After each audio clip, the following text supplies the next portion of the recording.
Hey, what is up, you guys? Luke Wayne here. Hope you guys are all having a fantastic day. I really do. And as always, remember high hopes and low expectations. You know what, guys? I'm going to do it. I'm going to set a subscriber goal. I haven't done this before, but I was on stream a couple nights ago talking, and we decided on stream that, yeah, maybe I should set a subscriber goal. Maybe that would help get me more attention and support on the platform because YouTube does favor people with more subscribers. So just with all that being said, it would be amazing if you could subscribe if you enjoyed these news updates in any capacity, and if you enjoy the videos. It really does help me out. I know I'm probably in your recommendations, so you don't feel the need to subscribe, but it does help me out. And if I can get 2,000 subscribers by the end of the year, meaning if I can get 700 more subscribers than I have now, that'd be amazing. And as always, like the video. But anyways, let's get down to business. I know why you clicked on this video. We have story length details for Gothamites. So I don't think I've seen anyone else talking about this, surprisingly. So today at Respawn First, they posted a very interesting article. You can't grind through Gotham Knights' main story over a weekend, which, oh my god, can we just talk about how much of a relief that is? I know everyone's been a little bit worried lately because when it was first announced and we saw the co-op, we felt like it was going to be this online games as a service type game that would have constant DLC expansions, and it was a concern that the game would be more focused on multiplayer than single player, and we were concerned with how much content this game was actually going to have at launch, if much single player content at all. It could have just been, this 10-hour story. And rest assured, reading this article, I think you will feel much better. So diving right into the article, it first talks about how Gotham Knights has been announced and it's part of the Batman universe, but it is not Arkham, it is a reboot. They mention how this is confirmed to not be a games as a service type game, and that it is going to be an RPG. However, you're not going to be forced to grind or to level up to meet with enemies, or none of the maps going to be level gated, none of the villains are going to be level gated. And if you checked out my past videos, you actually know that you can play through the entirety of Gotham Knights without even leveling up if you really wanted to, and you can just play with one character. You don't even have to swap to Red Hood or Nightwing or Robin. You can play as Batgirl the entire game, not even leveling up, and still have all the same experiences that every other player will have. The only difference is you won't be able to use a lot of the cool combos, meaning that the difficulty of the game itself doesn't change. It's just your style and how many moves you have and how enjoyable the game will actually be. Even so, a lot of us, including myself, were all concerned with how long and how much content the game will actually have. Rest assured, Patrick Redding, the game director of Gotham Knights, had this to say when asked about the main story of the game, and I quote, "The reason we went for a mystery sort of structure for our main story is that it isn't something you can just grind through over a weekend. It's something where you uncover a piece of it, and you get a chance to explore that piece, and it has implications, and it changes the world, and then you have to go and kind of do the detective-like work in order to get access to what the next piece is going to be. So it really is a mystery art. And so with the court, the things start out as one thing, and then they definitely end up somewhere else." End quote. Just unpackaging this right off the bat, yes, obviously the game is going to be something that you can't complete over the span of a couple of days on the weekend. I'm sure speedrunners can beg to differ, but that's besides the point.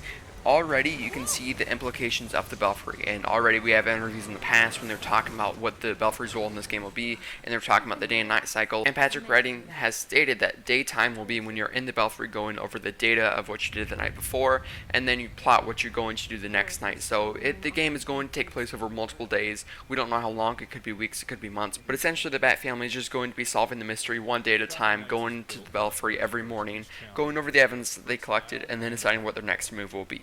Outside of that, we also get a little bit more hints on what the actual tone of the game will be. I don't think it'll be childish and cartoony and animated like the art style. I still think we're going to have some dark elements in this game, and I still think there is a slight possibility that it could be rated M, given the fact that it isn't rated yet. And while it's going to be a dark mystery, Patrick Redding says it himself, the mystery is going to unravel. It's not going to be, oh, just the Court of Owls the entire time, where's Bruce? No, it's going to evolve to a point much beyond that, to where by the end of the game, we are doing something completely different than what we're doing at the beginning of the game. So how long is the game actually going to be? Well, if you go back to the original gameplay demo walkthrough, you can hear Patrick Redding, the guy in this interview, talking about how we are halfway through the Mr. Freeze side mission and 12 hours into the main story.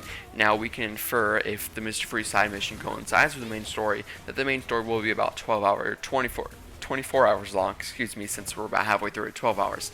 Now, that does not mean necessarily that the game is going to be 24 hours long. It could be longer than that. The Mr. Freeze side mission could end hours before the game itself actually ends. And considering that this game is going to be on PlayStation 5, and yes, it is going to be on PlayStation 4 and Xbox One, but it's also primarily being marketed on Xbox Series X and PlayStation 5, and that's going to be a more powerful console. That's one that's going to have more content.